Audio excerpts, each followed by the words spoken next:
Cerita perjuangan ayah membuat sendiri kios kontainer untuk usaha sang anak viral di TikTok. Sosok ayah tersebut terlihat dalam video yang diunggah akun TikTok @inibuken.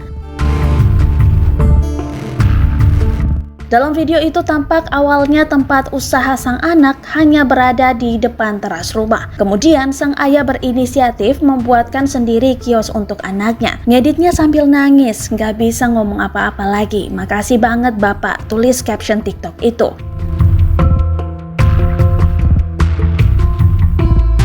Hingga artikel ini terbit, video TikTok tersebut ditonton lebih dari 4 juta orang. Berhasil menyita perhatian, sejumlah warganet pun memberi komentarnya.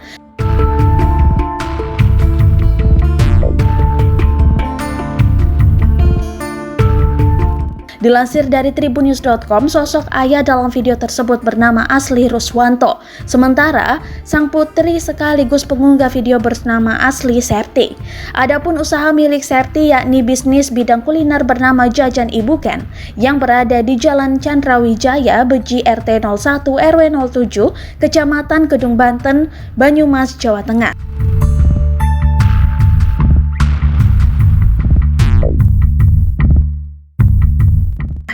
Setiap harinya, Septi berjualan kuliner di depan teras rumahnya. Dia menceritakan ayahnya memang inisiatif sendiri membuat kios kontainer untuk usahanya. Hal itu bermula ketika sang ayah tak tega melihat Septi membongkar pasangan barang dagangannya setiap pagi dan malam hari.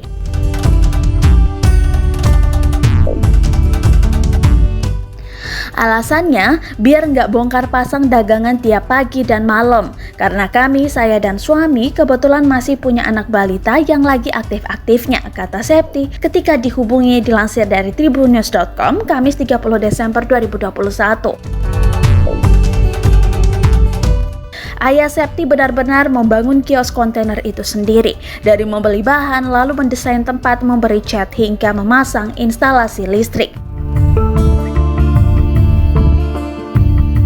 Butuh sekitar kurang lebih 1 minggu untuk sang ayah menyelesaikan kios kontainer itu. Viral bukti kasih sayang ayah, buat sendiri kios kontainer untuk ayah putrinya hanya bermodal referensi dari YouTube.